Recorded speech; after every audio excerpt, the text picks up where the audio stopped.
Welcome to Light It Up, a podcast about resilient women balancing motherhood, their careers, personal lives, and all of the challenges that come along with being a superwoman. Each week, you'll be motivated to take action to lead, inspire, transform, and empower. Now, here's your host, Dr. Regina Mashira.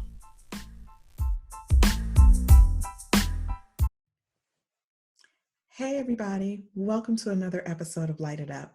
I am your host, Dr. Regina Mashira. I want to thank you for tuning in this week for a new episode of Light It Up. Today, I do have a guest who will join me on the show. Today's guest is a licensed clinical psychologist, Dr. Nicole Tefra.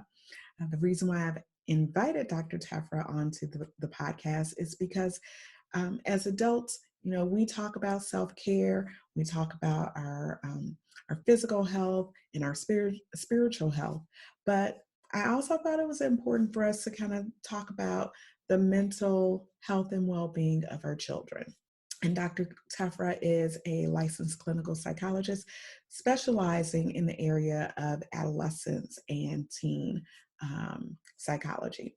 So I want you to join me on the other side as I will introduce my guest, Dr. Nicole Tefra. Good morning and welcome to another episode of Light It Up. I am pleased to have as my guest today, Dr. Nicole Tefra, who is a psychologist, a clinical licensed psychologist. Yes.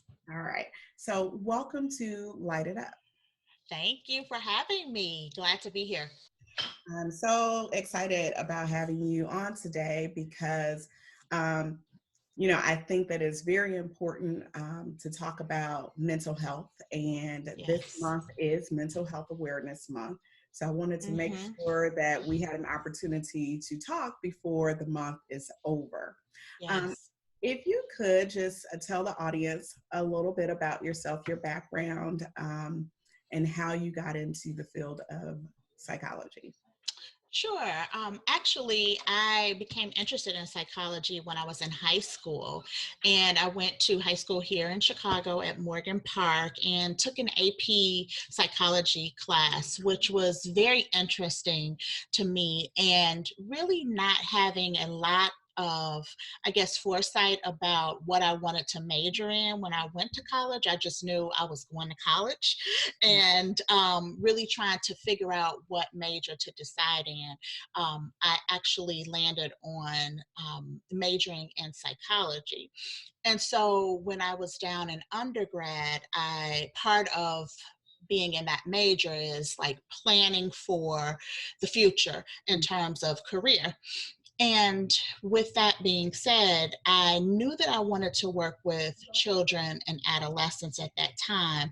I had considered education at one point, but I also felt like I really didn't have the skill set or patience to really kind of be engaged in terms of planning, lesson planning, grading, the educational dynamics that go into preparing for school, and really just thought, okay, what is an element of work that I can do with kids and adolescents that can enhance their academics? And so this is when I started thinking a little bit more about social and emotional functioning.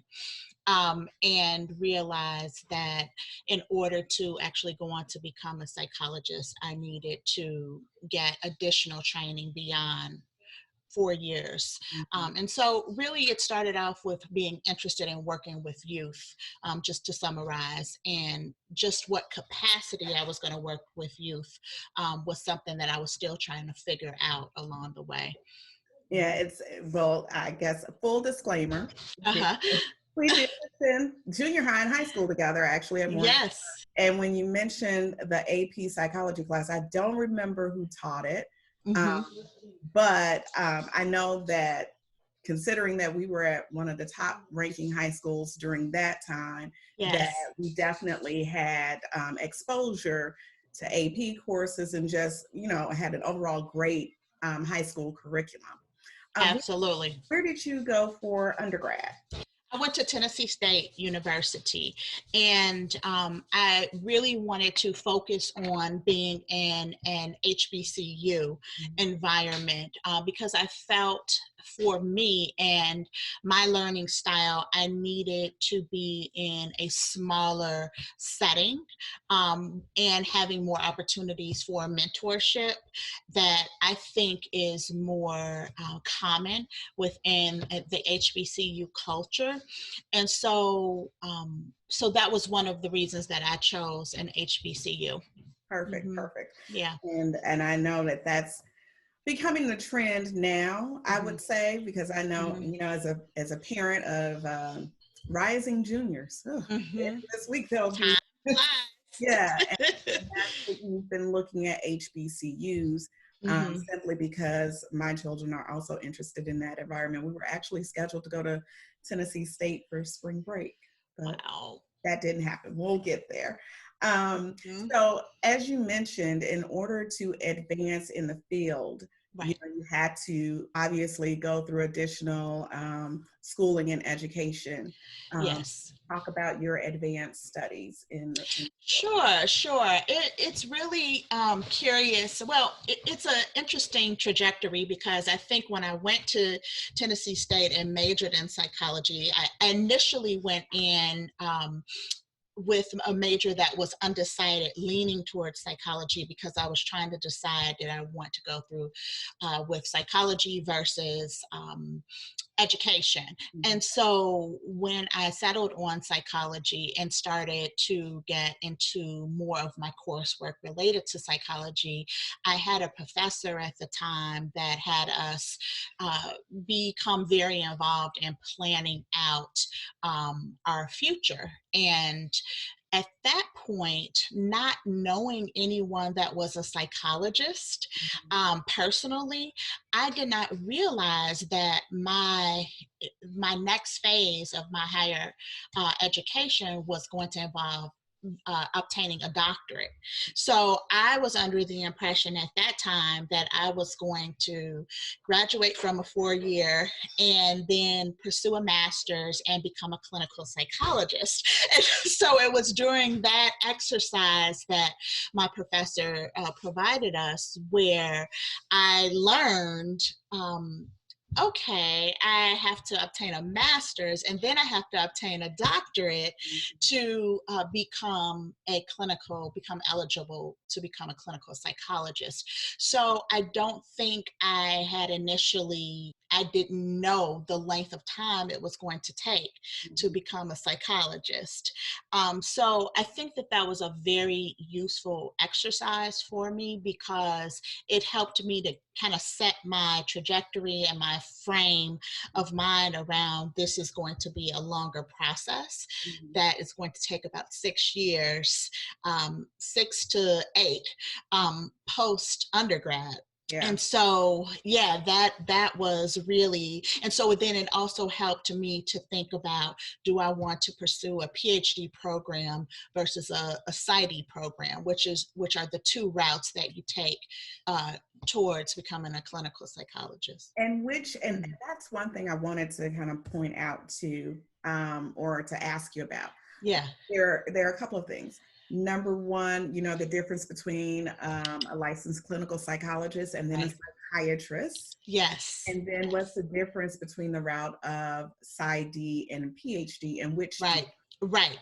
And so, very good questions because I think even to this day, even within my family system, I'm often referred to as a psychiatrist, even though everybody in my family knows that I'm a psychologist because I correct them every time.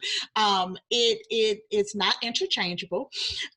In terms of the distinctions, is that a psychiatrist goes through medical school, and as in any other physician, that you would see in the community. However, their area of specialization, as opposed to being general family practice or a cardiologist, their specialization ends up being psychiatry. Mhm. And so when someone seeks a psychiatrist for mental health concerns, there is going to be a huge emphasis on the biological aspect of a mental health condition such as depression.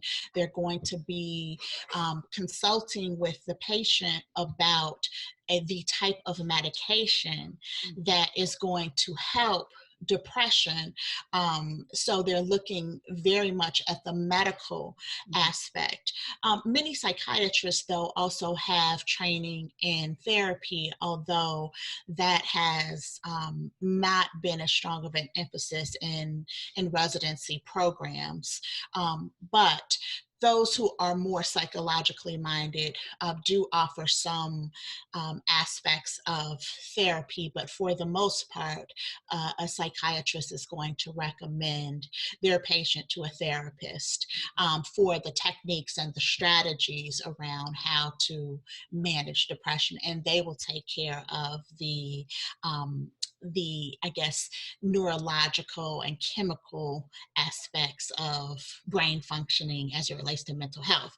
So that's the distinction between a psychiatrist who is a medical doctor versus a psychologist who has been trained in techniques around how to treat mental health conditions, mental illness through various different types of therapies. Mm-hmm. Perfect. Yes. Hopefully that will clear it up for a lot. So if you need medication, you Right. go to the psychiatrist, and because the psychologist is not going to provide medication. Although there have been some advancements in the field of psychology and some important moves towards psychologists obtaining additional training and becoming eligible to and trained in prescription privileges. And so there are psychologists in some states that are able to prescribe because they have gone back to school and have obtained prescription privileges. So that I believe you will see more of moving forward. And Okay. there's kind of a split Yeah. in the field of psychology of psychologists that are like, no, we don't want that, and Yeah. some that feel that it makes good sense for psychologists to have that additional training. And I know I've, tried to share with people the difference between the two. And in layman's terms, that's what I say. A Right, psychiatrist prescribes medication. Like right, that's the clearest way that I can explain to people. right.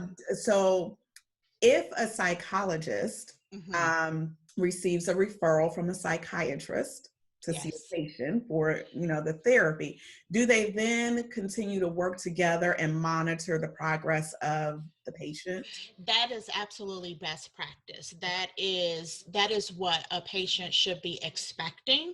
That is what they should want for themselves, because when a psychiatrist and a psychologist collaborate with one another, that is, I believe, when some of the best outcomes happen. I work side by side with a board certified child psychiatrist, and the work that we do together when consulting about a patient and how a patient is doing, by far, I believe, has better treatment outcomes than when I've worked independently with clients and have not had the opportunity to get in touch with the psychiatrist. And so I feel like that is absolutely best practice. Okay, good. So how, in terms of working with adolescents, Mm-hmm. what usually happens in terms of, as far as the referral process? Are you meeting with parents first? I know each case is different, obviously. Yes. Mm-hmm. But just considering, and I just want to kind of focus on the African American community right now, Sure. Mm-hmm. considering that in our community, Mm-hmm. Historically, we don't believe in therapy. Mhm. Mhm. Although I have seen within recent years, there seems to be a trend toward being more receptive for seeking out therapists to Mhm. address mental health issues and concerns. Um, do you find that with working with children that there typically is a situation where um, there are behavioral issues, or there's a referral maybe from school, and then the parent is obligated, so to speak, to seek assistance for their children? I would say more commonly than not, a child is coming into our clinic, which is a child and adolescent clinic, because a recommendation has been made by a school counselor, a teacher, or a pediatrician or an adolescent medicine doctor. And it is, I would say, on the more rare side that the parent is seeking out the service for the child or adolescent. So yes, I would definitely say more frequently than not, it is another adult that has seen the child and is concerned about the child, or the child has confided in them, that is initiating the services. And another thing that I do notice is that at the time in which the child is seeking out treatment, they've had some difficulties for some time before they're actually getting in front of a therapist. Mhm. Hmm. So, Hmm. what are some of the signs as parents, Hmm.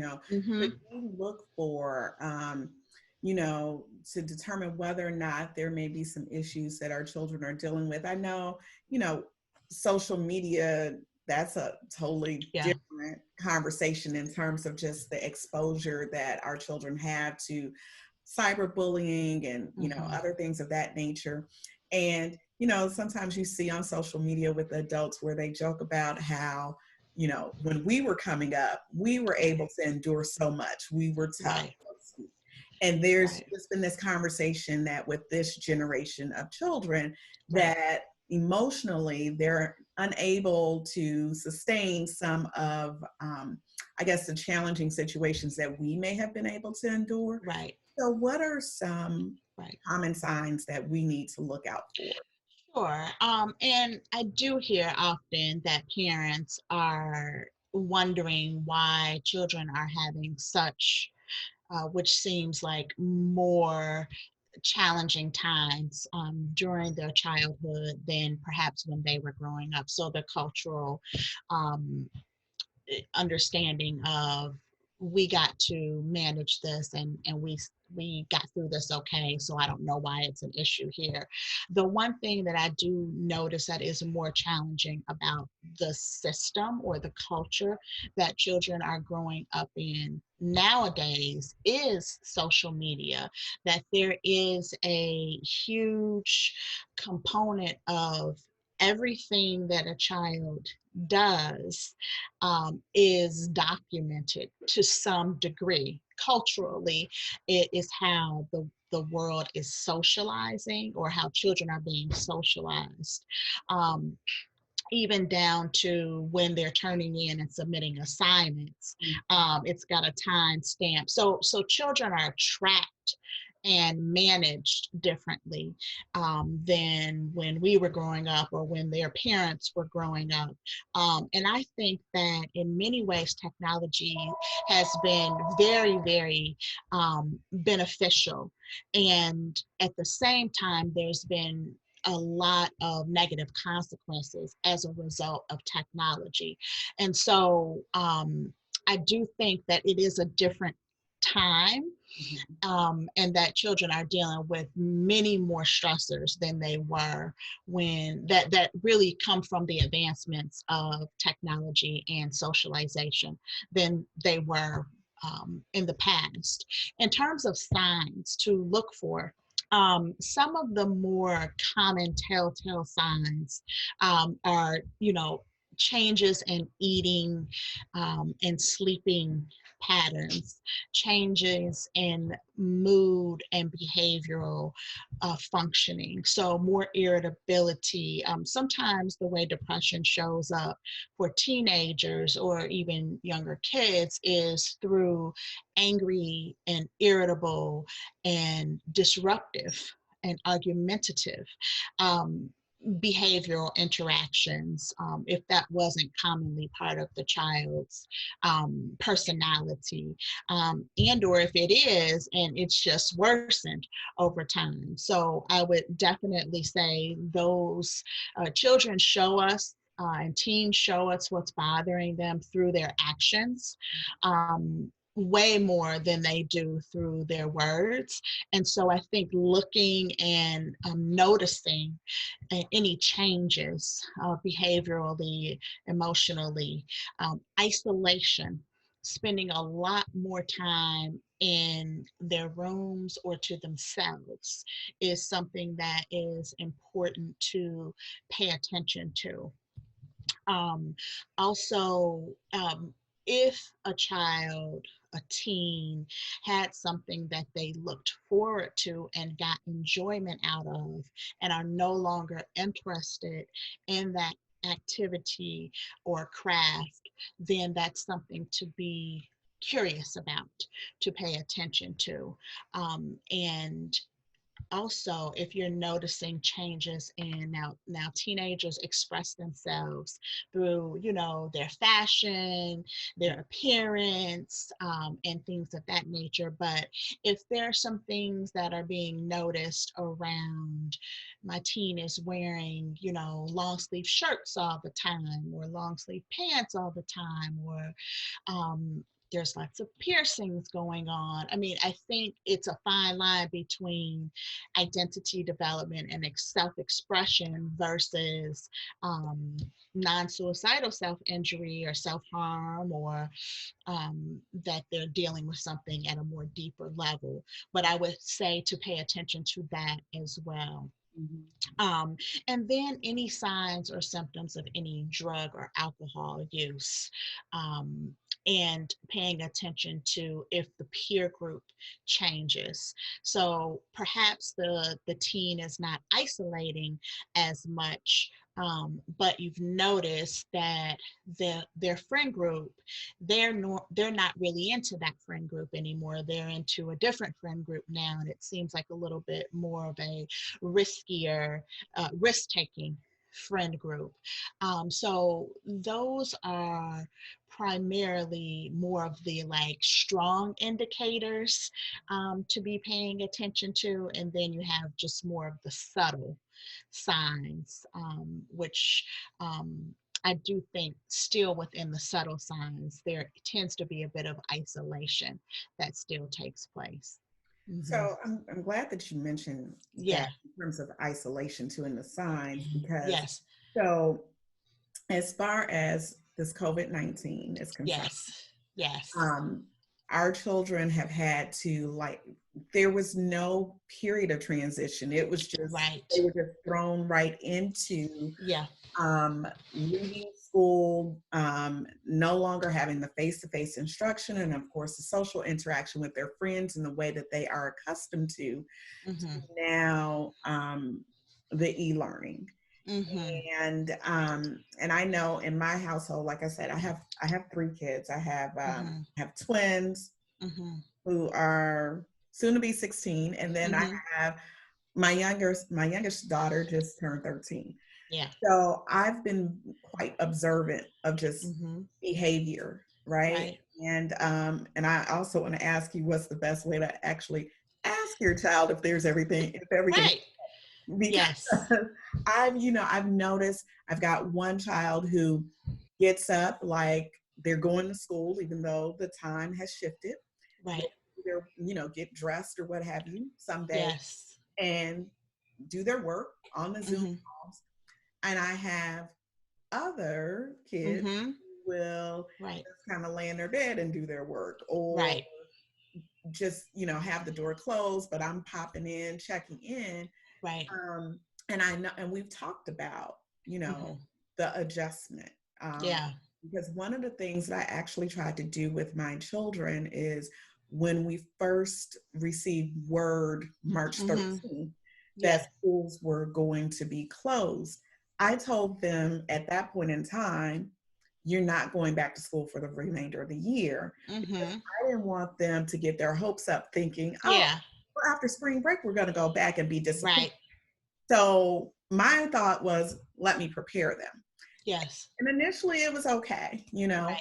but I noticed then when we got the news again that schools Right. were going to be, it was, I think, devastating. And that's Mm-hmm. when I started to notice, you know, there was some, well, I don't care, let's just get this Right. over with. But what should, as a parent who has children who, all of us have Right. had to make this adjustment, what should we do to kind of help our children deal with this and in the best way possible? Yeah, I mean, that's a really, really important and yet difficult slash challenging, depending on what each parent's decisions have to be around how to be available for their child or children during this time, because each family constellation looks different. There's some parents that are still actually having to leave the home and are not being asked to work remotely. And so there's a set of challenges there because the parent is not in the home and have had to make some decisions about, do I have such and such come over, or do I send my children to a family member's home? And so just dealing with that type of transition and not necessarily knowing how the child is spending their day. That's one potential scenario. And then you have other situation where parents are having to work within the home Mhm. environment while also parenting and supporting their children, and so there's stressors associated with that. And then you have parents that have not have been stay-at-home parents, Mhm. and they have not, I think, been accustomed to having their children in the home all day. Right. And so I think there's this common denominator experience of, over time, the longer this draws out, I think that there's waves that come and go of frustrations, of just being trapped inside of the home, of loss and grief around what everybody expected this spring slash summer was going to look like, and then what it's actually is for each individual family. So some of the things that I've been recommending for parents first is to first kind of for parents to check in with themselves and also with their support system, and really kind of come up with, and this is evolving, it's Mhm. not fixed, but come up with an idea or plan, schedule that is going to work for the current time frame. And so what it may involve is that children don't start school until later in the day for Mhm. some parents, because parents have to work and then they have to be supporting kids, and some kids don't need Mhm. that one-to-one interaction with an adult to get their work done. Some are self motivated to get up, hop on their calls, Mhm. and do what they need to do, where some other children are needing a lot more structure. So I do think that it's really important to create a schedule. A Monday through Friday schedule that is not going to really look anything like what your schedule previously looked like. So this is one of those things where there's a lot that's outside of our control. And this is something that we can manage and can control, which is what our day is going to look like, and being okay with our day being flexible. Mhm. But it does provide some sense of predictability, and a sense of accomplishment at the end of each day, and planning for the next day. I also think outlining expectations, because one thing that parents have been talking a lot about is that kids, teens are not sleeping. Everybody's sleep schedule is off. And so if your sleep is not regulated properly and you're not getting a lot of rest, or you're napping, you're cat napping throughout the day, then the motivation to have a structured, at least 2 strong hours of working on academics is really not going to be there. And so people are just kind of passing each other in their home environments, and not really able to assess how everyone is doing. So I would, within the structure, and outline what the expectations are. Like, it's fine for you to stay up at, however late you want to stay up on the weekends, but Monday through, Sunday through Friday or Thursday, Mhm. this is going to be the lights out hours. So I think developing new routines is something that has been helpful for some families. Developing new rituals and routines. So maybe we have a family game night. We didn't have time to really do this because everybody was like into all of their things, but let's make a commitment. What can we commit to as a family to work together to get through this? Maybe we go for walks together. Like I said, maybe we have a family movie night, maybe we have a family game night. And then, so that's something that I've been talking to parents about incorporating. And then also parents having their own outlet. So parents staying connected with their social supports through Zoom or chat rooms, or however they're managing that, and encouraging the same thing for their children as well. So those are kind of the big ones, Mhm. that I think when I'm checking in with my clients, a lot of what I'm hearing is just around, sleeping and not showering, not cleaning up. Parents feeling overwhelmed because they're like cooking all day long at all different times. so, I think that's the best. Just kind of resetting, like, this abrupt thing happened, let's reset the framework to look like what it looks when a family is all together at home. Yeah. It's so funny because before we got on this call, I was telling him, like, why did you decide to cook now?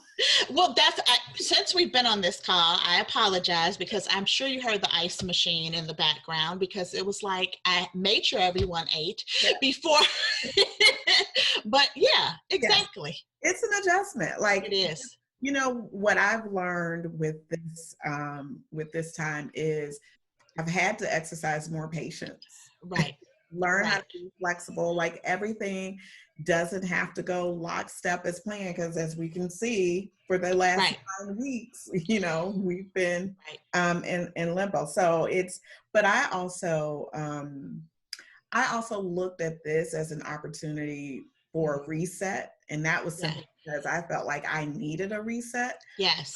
Um, but my children didn't ask for a reset. Right. And it's Right. like, I think as this has kind of progressed, and Hmm. now that for us, we're at the last few days, so they're done with school this week, Right. and so now it's like, let's just get it over with. Right. So it'll be interesting. Now, when you Yeah. with this time period, are you meeting with clients using telemed, teleconferencing through video and phone? Yeah, so my office has basically said that we are to stay at home work remotely and conduct individual, family, and group therapies through our corporate Zoom. And so that's how we've been managing, still staying connected with our patients. And there's some that aren't really interested in this modality of treatment, and some that are making the adjustment, Mhm. and we as therapists are making the adjustment, because this is a way that we have thought about practicing in the past but have not attempted it. And also, the insurance companies haven't, there have been barriers Yeah. in the past. And so I'm just thankful that the insurance companies have been able to support mental health Mhm. treatment and intervention through this mode, because it seems like this is going to go on for much longer than we had initially anticipated. Right. Hmm. So what do you Yes. think going forward? I mean, since Yeah. we know that this is probably going to last much longer than anyone could have Right. anticipated, what do you think, if you had like a glass ball and you could look into the future, Yes. Yes. what is this going to do, I think, Hmm. to the mental health of Right. children as well as, their parents? I mean, just as a Right. society, I mean, because we're all responding to this differently. And I think you mentioned earlier, like, um, it's like grief, Hmm. loss, grief Hmm. isn't just losing the physical Hmm. presence of someone in terms of their Right. life, but you can suffer grief through going through different situations. Right, right. And initially, I really wasn't looking at this pandemic through a grief lens. Mhm. I was looking at it through a trauma lens, in the sense of, this is a major trauma, Yeah. where there is a real risk or a real threat for one's own physical safety. Mhm. And with that being said, the population that I work with, and the population in general, people are exposed to previous traumas, more of an interpersonal nature, or other types of traumatic events. But for individuals who have pre existing mental health challenges, or diagnoses, and/or trauma experiences, this can be a very unsettling and triggering experience.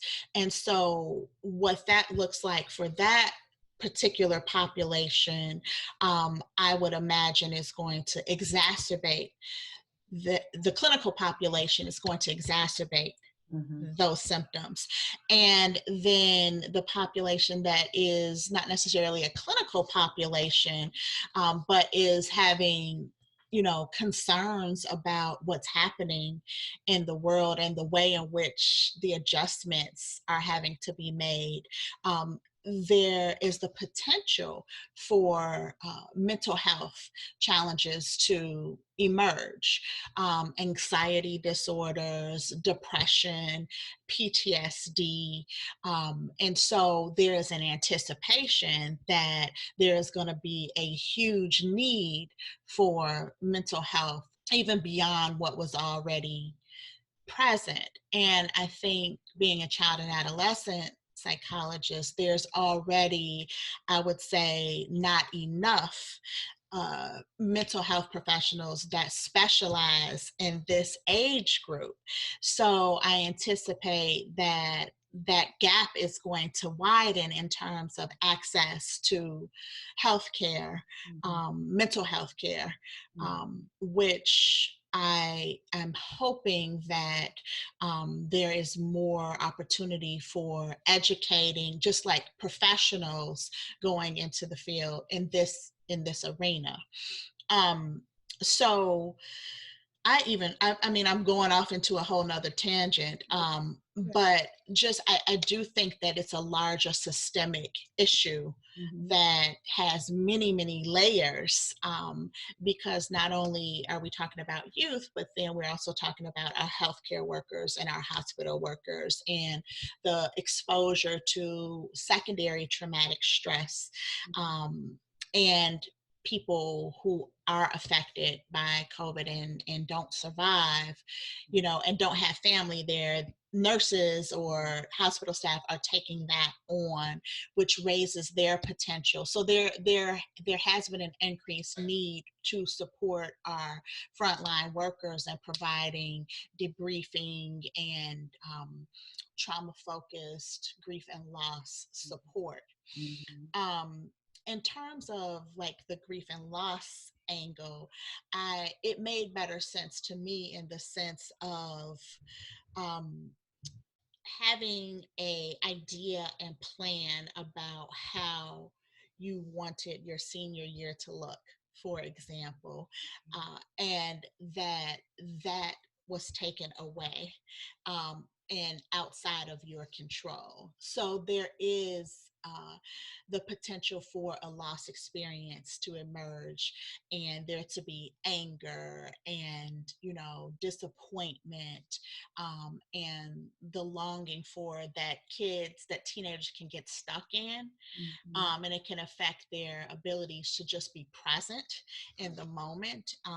And there is an acceptance component of turning the corner and accepting this is what we're dealing with, and you've got to eventually come to grips with it so that you can move forward and kind of construct. Some people have called it the new normal, or but so that acceptance piece, you also see that there's a parallel there when you do grief and loss work. So I do now see it. I think I can understand that it's being discussed as, also this loss. Mhm. Hmm. But the trauma aspect is Yeah. definitely very important. And I don't want to compare the two to say that Right. one has greater impact over the other because it Right. really depends on the It individual. depends. Right. But Absolutely. I can see from the trauma standpoint Right. how this can just certainly, like you said, exasperate and become a much greater issue than we could have ever imagined or Right. Right. anticipated. And or that people's perspectives, because they've experienced such significant trauma, their perspective on this pandemic may, from someone who has not experienced chronic trauma, Mhm. I might look at that person's perspective. I'll give the example of the teens that had the party Yeah. on the West Side. Mhm. And I read a piece, and I found that piece to be very impactful, because the young man that threw the party was interviewed. Mhm. And what he was talking about in the interview was that the party that was thrown was in memory of a couple of peers that had been slain due to gun violence or what have you. And just the exposure to community violence, there was like a bubble Mhm. around this is our world, this is what we're dealing with, this whole coronavirus component and shelter in place, like we're not even paying attention to that, really. We don't even really know. So I think from an outsider looking in, it's like, why would they throw a part, I mean, I could judge and make values, but then when I thought about, okay, if there's a perspective around sense of foreshortened future, or a risk to one's own safety that is continuously perpetuated through losing loved ones, um, I can understand how the coronavirus or COVID-19 is not really, has risen to the degree of threat. Mhm. Um, or that there's a level of I don't want to just that's fragmented, like this isn't really a big thing. Right.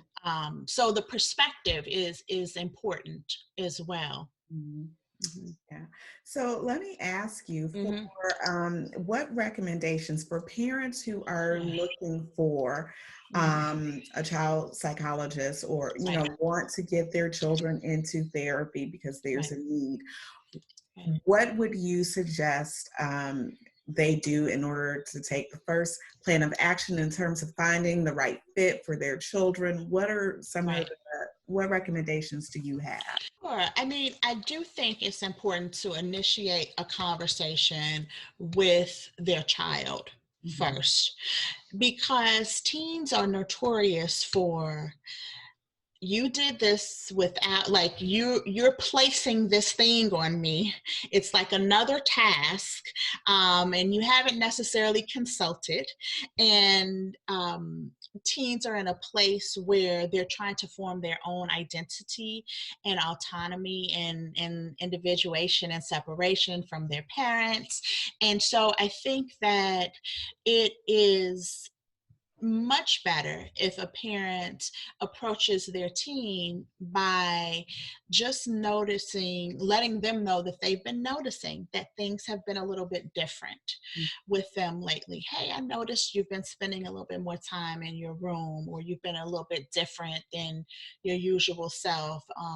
And I want to check in and see how you're doing. And I do think that establishing that trust and that open line of communication is a helpful first step, um, as opposed to maybe initiating an appointment for their teen and then letting them know about it the day of. And the only reason I'm bringing this up is because it happens. Yeah. I have had so many teens that arrive to my office, and children, Mhm. and they don't really know why they're coming. And I don't think that's the right way to go about it. Um, so my first step would be to talk to the teen Mhm. and to point out what the parent is observing. Now, the other piece is really being able to distinguish between, if a child is in need of working with a trained mental health professional, or is the child, um, is this something that the child and the parent, or parents can come up with on their own, like a plan to, like, monitor the Mhm. symptoms, because not all children require a clinical level of intervention. Mhm. And that's why I say it's important to kind of talk about it and open the lines of communication about it. And sometimes, the team may not be on board, but the parent may feel very concerned about what they're noticing. And in those cases, I would still initiate the treatment, but I might start with a pediatrician or an adolescent medicine doctor. Mhm. And the reason I say that is that oftentimes kids have been with their pediatricians over the course of their developmental lifespan, or they're with an adolescent medicine doctor who has additional training in mental health practices. And so they could be an initial point person to be able to assess, has this raised to a level where therapy could be helpful, and they could bridge the gap between meeting with a mental health professional for the first time, just by offering the kid some education about, this is what a psychologist does, or this is what a therapist does, because there is still a huge stigma around, my mom is bringing me here because she thinks I'm crazy, quote unquote, or something's wrong with me, or, so we want to be very sensitive around how that is approached. Mhm. Um, the initial people, because right now kids are not in the school, Yeah. As often schools are still open, but they're going to be closing for the summers. I would say also school counselors tend to have resources as well. And but the pediatrician typically is the first encounter. Mhm. um, Now, sometimes parents just know. They know that this is not how my child normally is. I'm really concerned. And so I would say to go to Psychology Today is a Mhm. directory where you can look up providers and search in your area code. And there's also on the back of your insurance card, there is like customer service representative or for eligibility and benefits. Parents can actually work with a representative from the insurance company around locating a clinician that is specializes in what their needs are and accepts their insurance type as well. And if the child has state insurance, Medicaid insurance types, there's different types. They can also contact their insurance, the back of their insurance card, to be able to find a provider. So those are kind of the initial like gateways to getting into working with a clinician. Mhm. Hmm. What if, as a professional, I mean, you're Yes. a professional, so I'm quite certain that, when you hear people say, Hmm. I'm not crazy or I'm not going to Yes. be a therapist, that I'm Right. sure that probably makes you feel a certain type of way. But, Yeah. I look at, and I don't know, I've been very vocal about Hmm. the importance of your mental health. I mean, Right. just like you go to the doctor to get a physical, sometimes Right. you may need to, you know, Right. check up on the mental health. Um, Yes. what would you say that could help minimize the stigma or get Uh-huh. a little bit more susceptible to reaching out for assistance? Yeah. That's a great question. And what I have found to be successful in my work with kids and with teens and parents alike is describing myself as a feeling doctor. Because one of the things that I want to be able to communicate is that a lot of mental health conditions or mental illness are born out of not feeling like yourself. And so I talk about how I use the analogy of just like you go to, your pediatrician to get shots or to get checkups, or when you have the flu, and you give them a list of symptoms, you tell them what's going on, and they say, oh, well, that's this. And this is how you go about taking care of that. So I talk to them about being a feeling doctor, and the way that I'm able to see what's wrong is by what their parent tells me that they're noticing in their behavior, and also what the teen tells me that they're noticing about themselves that is like out of their typical um just like outside of their baseline. Mhm. And so from there I will come up with a treatment plan to be able to help them get back to their normal self, like because they're not feeling like their normal self.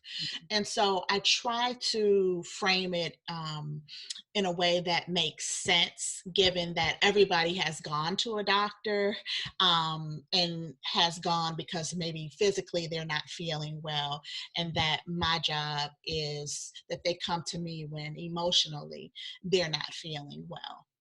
I think that's a Yeah. great example because I tried to, well, after my divorce Uh-huh. 7 years ago, Yes. I was trying to be proactive.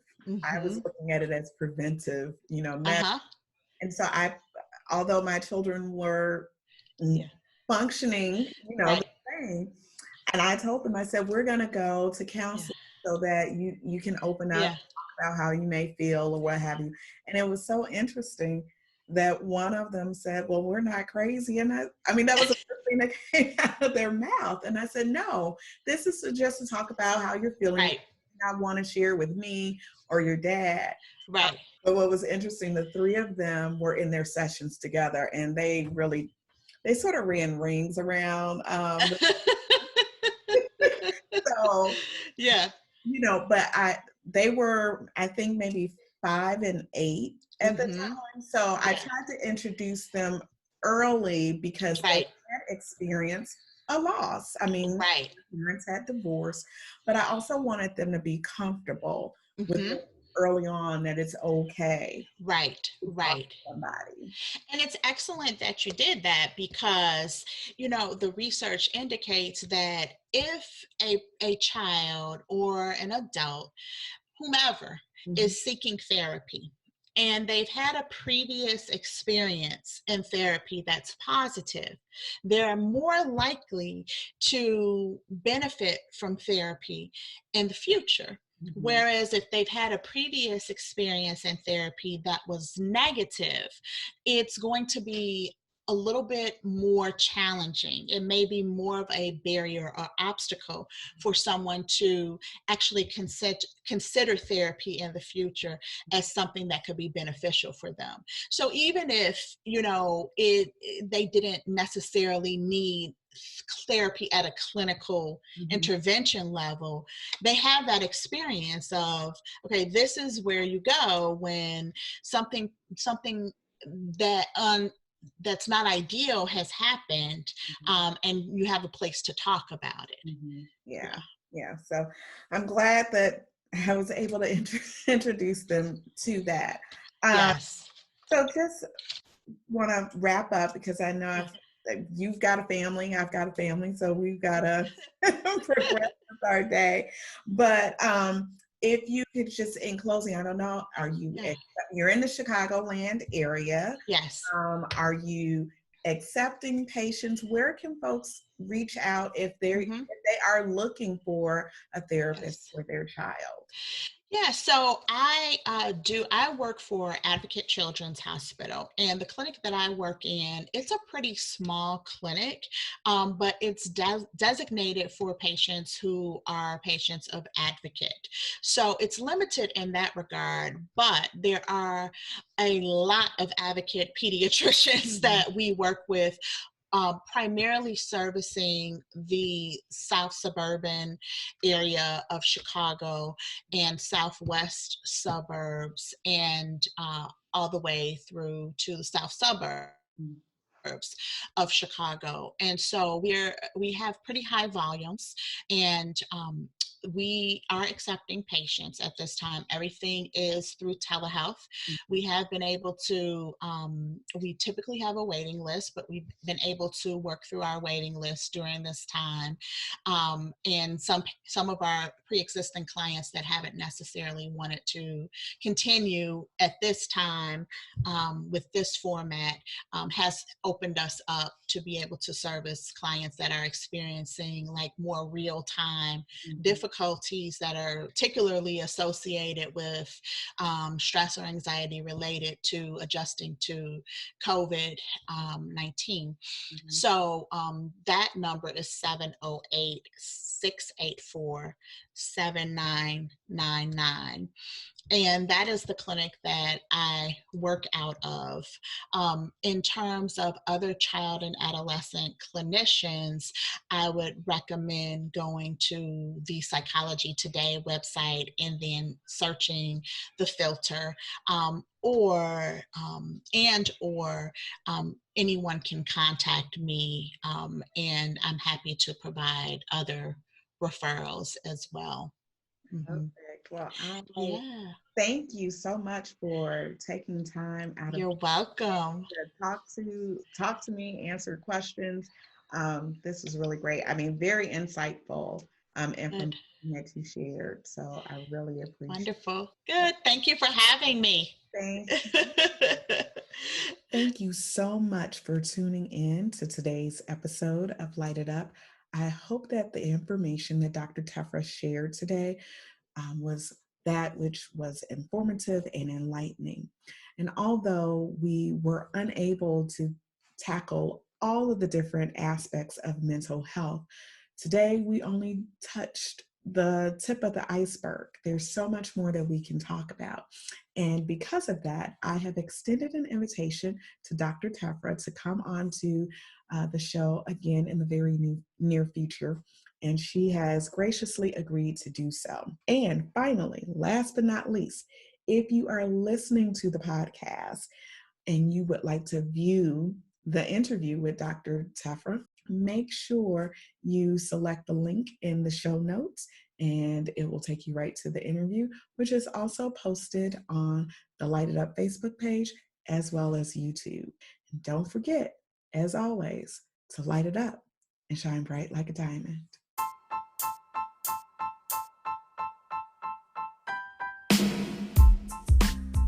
Thanks for joining me this week on Light It Up. Make sure you visit my website at www.lightituppodcast.com or www.ajinamuhammad.com. You can also find me on social media using the handle @LightItUpPodcasts. If you like what you've heard, please be sure to hit the subscribe button so you'll never miss a show. While you're at it, I'd appreciate a rating on iTunes, or you can simply tell a friend about the show. Be sure to tune in every Tuesday for a new episode. Until next time, light it up and shine bright like a diamond.